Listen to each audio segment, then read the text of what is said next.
Everyone. അപ്പോൾ നമുക്കറിയാം നമ്മുടെ ഈ ഒരു പ്രായം എന്ന് പറയുന്നത് ഇപ്പോൾ നിങ്ങളോട് എപ്പോഴും ആൾക്കാർ പറയുന്നുണ്ടായിരിക്കും, എന്തെങ്കിലും ഒരു കാര്യമുള്ള സമയത്ത് പറയും, ഓ നീ ഇതിലൊന്നും ഇടപെടണ്ട, നീ ഭയങ്കര കുട്ടിയാണെന്ന് പറയും. ഇനി വേറെ ചില സന്ദർഭങ്ങളിൽ നിങ്ങളോട് പറയും, ഇങ്ങനെ കുട്ടികളെ പോലെ കളിക്കാൻ നിൽക്കരുത്, കുറച്ചും കൂടി നിങ്ങളൊക്കെ വലുതായില്ലേ, വലിയ കുട്ടികളായില്ലേ എന്ന് പറയും. അപ്പോൾ ഒരു കൺഫ്യൂഷൻ നിങ്ങൾക്ക് തന്നെ ഉണ്ടായിരിക്കും അല്ലേ? ഈ ഒരു സമയത്ത് ഞാൻ ശരിക്കും കുട്ടിയാണോ, അതോ ഞാൻ ശരിക്കും വലുതായോ, ഞാൻ വലിയൊരാളാണോ എന്നുള്ളൊരു കൺഫ്യൂഷനൊക്കെ ഉണ്ടായിരിക്കും അല്ലേ? അപ്പോൾ ഈ ഒരു സ്റ്റേജ്, അതായത് നമ്മൾ പറയുന്ന ഈ ഒരു 12 വയസ്സ് തൊട്ട് ഒരു 19 വയസ്സ് വരെയുള്ള ഈ ഒരു സമയത്തെയാണ് മക്കളെ നമ്മൾ എന്ത് പറയുന്നത്, അഡോളസെൻസ് അഥവാ കൗമാരം എന്ന് പറയുന്ന ഈ ഒരു പ്രായം. ഓക്കെ, അഡോളസെൻസ് അഥവാ കൗമാരം എന്ന് പറയുന്നത്. അപ്പോൾ ഈ ഒരു പ്രായം നമ്മൾ നോക്കുകയാണെന്നുണ്ടെങ്കിൽ ബയോളജിക്കലായിട്ടും ജീവശാസ്ത്രപരമായിട്ടും ഒരുപാട് സവിശേഷതകളുള്ള, ഒരുപാട് ഇമ്പോർട്ടൻസ് ഉള്ള ഒരു കാലമാണ് ഏത്, ഒരു കാലഘട്ടമാണ് ഇത് നമ്മുടെ അഡോളസെൻസ് അല്ലെങ്കിൽ കൗമാരം എന്ന് പറയുന്നത്. ഒരുപാട് തരത്തിലുള്ള ശാരീരിക മാറ്റങ്ങൾ നമുക്ക് ഈ പറയുന്ന പോലെ തന്നെ ഫിസിക്കലായിട്ടുള്ള ചേഞ്ചസ് ഉണ്ടായിരിക്കും. നമ്മുടെ ബോഡി എടുത്തു കഴിഞ്ഞാൽ നമുക്ക് എന്താണ്, ഒരുപാട് തരത്തിലുള്ള ഫിസിക്കൽ ചേഞ്ചസ്, ഒരുപാട് തരത്തിലുള്ള ഫിസിക്കലായിട്ടുള്ള മാറ്റങ്ങൾ അഥവാ ശാരീരികമായിട്ടുള്ള മാറ്റങ്ങൾ ഉണ്ടാവാം.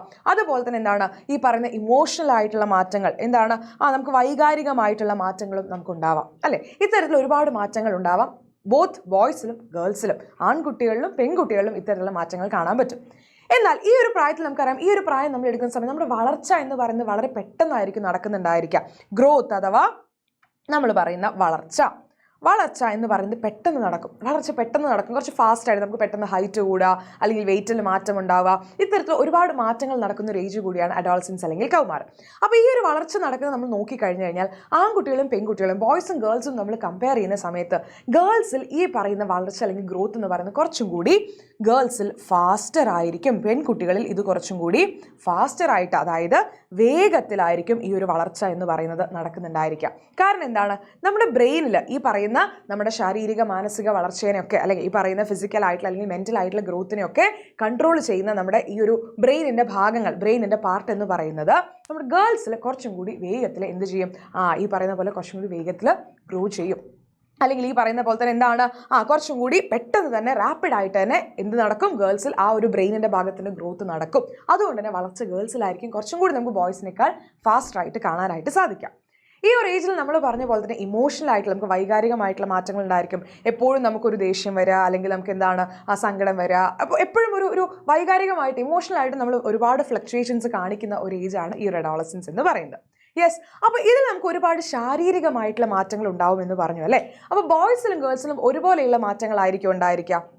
അല്ല, ബോയ്സിലും ഗേൾസിലും ഉണ്ടാകുന്ന ഒരുപോലെയുള്ള മാറ്റങ്ങൾ ഉണ്ടാവും. ഇവരിൽ വ്യത്യസ്തമായി കാണുന്ന മാറ്റങ്ങൾ നമുക്ക് കാണാനായിട്ട് സാധിക്കും. പക്ഷേ രണ്ടുപേരിലും ഒരുപാട് തരത്തിലുള്ള ശാരീരിക മാറ്റങ്ങൾ ഉണ്ടാവും എന്നുള്ളത് നമ്മൾ മനസ്സിലാക്കി വെക്കുക. ഫിസിക്കൽ ചേഞ്ചസ് ഒരുപാട് ഉണ്ടാവും എന്നുള്ളത് മനസ്സിലാക്കുക. യെസ്, അപ്പോൾ എന്തൊക്കെ തരത്തിലുള്ള മാറ്റങ്ങളാണ് നമുക്ക് ഈ ഒരു ഏജിൽ കാണാൻ പറ്റുക ബോയ്സിനെയും ഗേൾസിനെയും എടുത്ത് നോക്കുന്ന സമയത്ത്? അതായത് ഗ്രോത്ത് എന്ന് പറയുന്ന ആൺകുട്ടികളിലും പെൺകുട്ടികളിലും എന്തായിരിക്കും, പെട്ടെന്ന് തന്നെ നടക്കും, ഫാസ്റ്റായിട്ട്, അഥവാ നമ്മൾ പറയുന്ന പോലെ ത്വരിതഗതിയിൽ നമുക്ക് ഈ ഒരു വളർച്ച നടക്കുന്നതായിട്ട് കാണാം. ഇനി ബോയ്സിലായാലും ഗേൾസിലായാലും നമുക്ക് കാണാം എന്താണ്, സെക്സ് ഓർഗൻസ് അഥവാ നമ്മുടെ ലൈംഗിക അവയവങ്ങളുടെ ഗ്രോത്ത് എന്ന് പറയുന്നത് പെട്ടെന്ന് നടക്കുന്നതായിട്ട് കാണാൻ പറ്റും. ലൈംഗിക അവയവങ്ങളുടെ വളർച്ച എന്ന് പറയുന്നതും വളരെ വേഗത്തിൽ നടക്കുന്നതായിട്ട് നമുക്ക് കാണാനായിട്ട് സാധിക്കും. ഇനി മറ്റൊരു മാറ്റമാണ് നമ്മൾ ഗേൾസും ബോയ്സും നോക്കുന്ന സമയത്ത് ബോയ്സിൽ ഈ പറയുന്ന പോലെ ഹെയർ ഗ്രോത്ത്, എന്താണ്, രോമ വളർച്ച നടക്കും. എവിടേക്കാണ് രോമ വളർച്ച ഉണ്ടായിരിക്കുക? ഈ പറയുന്ന പോലെ നമ്മുടെ പ്യൂബിക് റീജിയനിൽ, അതായത് ജനനേന്ദ്രിയ ഭാഗങ്ങളിൽ ഉണ്ടായിരിക്കും. അതുപോലെ നമ്മുടെ കക്ഷത്ത്, അതായത് ആംപിറ്റ്സിൽ, മുഖത്ത്, ഓക്കെ, അതേപോലെ തന്നെ ചെസ്റ്റിൽ, മാറിലൊക്കെ എന്തായിരിക്കും ഈ പറയുന്ന പോലെ രോമ വളർച്ച നമുക്ക് കാണാൻ പറ്റും. ഇനി ഗേൾസിലാണെങ്കിലോ, ഗേൾസിലും ഇതുപോലെ ഹെയർ ഗ്രോത്ത് അഥവാ രോമ വളർച്ച ഉണ്ടായിരിക്കും. കാര്യമായിട്ടും പ്യൂബിക് റീജിയനിലും അതുപോലെ തന്നെ ആംപിറ്റ്സിലും ആയിരിക്കും.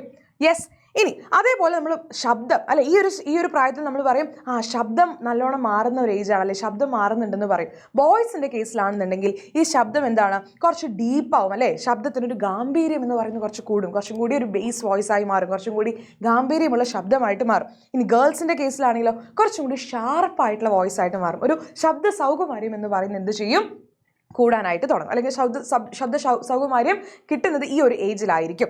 യെസ്, ഇനി അതേപോലെ തന്നെ നമ്മൾ ബോയ്സിലാണെങ്കിലും ഗേൾസിനാണെങ്കിലും എന്താണ്, നമ്മുടെ സ്കിന്നിൽ, നമ്മുടെ ത്വക്കിലുള്ള ഒരുപാട് തരത്തിലുള്ള ഗ്ലാൻസ് അഥവാ ഗ്രന്ഥികൾ എന്താണ് ഈ പറയുന്ന പോലെ ഭയങ്കര ആക്റ്റീവ് ആവാനായിട്ട് തുടങ്ങും. അവരുടെ പ്രവർത്തനങ്ങൾ എന്താണ്, വേഗത്തിൽ നടക്കാനായിട്ട് തുടങ്ങും. അതേപോലെ തന്നെ ഗേൾസിൽ നമ്മൾ നോക്കുകയാണെങ്കിൽ ബ്രസ്റ്റിൻ്റെ ഡെവലപ്മെൻറ്റും ഈ ഒരു ഏജിലായിരിക്കും നടക്കുന്നുണ്ടായിരിക്കാം. ഇനി ബോയ്സിൻ്റെ കേസിൽ നമ്മുടെ ഷോൾഡർ ബോൺസ് അഥവാ ഈ പറയുന്ന നമ്മുടെ തോളെല്ലുകൾ എന്ത് ചെയ്യും, എക്സ്പാൻഡ് ചെയ്യും, വികസിക്കും. തോളെല്ലുകൾക്ക് എന്ത് സംഭവിക്കും, വികാസം എന്ന് പറയുന്നത് നടക്കും. ഗേൾസിൻ്റെ കേസിലാണെങ്കിലോ ഹിപ്പ് ബോൺസ് അഥവാ നമ്മൾ പറയുന്ന ഇടുപ്പെല്ലുകൾക്കാണ് ഇത്തരത്തിലൊരു വികാസം നമുക്ക് കാണാനായിട്ട് സാധിക്കുക.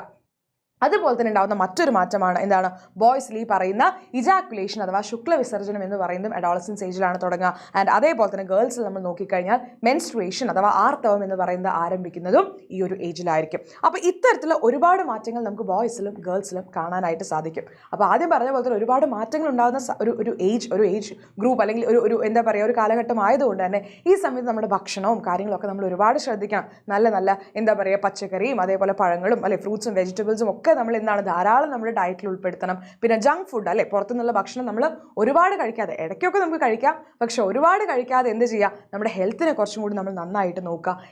എക്സസൈസ് ചെയ്യുക, അതുപോലെ തന്നെ ഐസ്ക്രീം ചോക്ലേറ്റ്സ് ഇവരുടെയൊക്കെ ഇൻടേക്ക് എന്ത് ചെയ്യുക കുറയ്ക്കുക. തീരെ കഴിക്കരുതെന്നല്ല, പക്ഷെ കുറയ്ക്കുക. ധാരാളമായിട്ട് മധുരവും അല്ലെങ്കിൽ ഈ ഉപ്പും അടങ്ങിയ ഭക്ഷണമൊക്കെ കഴിക്കാതിരിക്കുക, അങ്ങനത്തെ കാര്യങ്ങളൊക്കെ ശ്രദ്ധിക്കുക. ഇനി അങ്ങനെയാണെങ്കിൽ നിങ്ങൾക്ക് വേറൊരു കാര്യം ഞാൻ ചോദിക്കാം നിങ്ങളോട്. നമുക്ക് ഈ ഒരു ഏജിൽ അതായത് നമ്മൾ ഭക്ഷണം ഒന്നും പ്രോപ്പറായിട്ട് കഴിക്കാതിരുന്ന് കഴിഞ്ഞാൽ കൃത്യമായിട്ട് നമ്മൾ അയൺ റിച്ച് ആയിട്ടുള്ള ഫുഡ് അല്ലെങ്കിൽ നമ്മൾ പറയും അയൺ റിച്ച് ആയിട്ട് ധാരാളം ഇലക്കറികൾ അടങ്ങിയ ഭക്ഷണവും കാര്യങ്ങളൊക്കെ കഴിക്കണം എന്ന് പറയും അല്ലേ. ഇത്തരത്തിൽ അയൺ റിച്ച് ആയിട്ടുള്ള ഫുഡ് കഴിച്ചിട്ടില്ലെങ്കിൽ എന്താണ് നമ്മുടെ രക്തത്തിൽ എന്താണ് നമ്മുടെ ഈ ചുവന്ന രക്താണുക്കൾ അല്ലെങ്കിൽ നമ്മുടെ റെഡ് ബ്ലഡ് സെൽസ് അല്ലേ red blood cells are B സിയിൽ എന്താണ് ആർ ബി സിയുടെ അളവെന്ന് പറയുന്നത് നമ്മുടെ രക്തത്തിൽ കുറയും.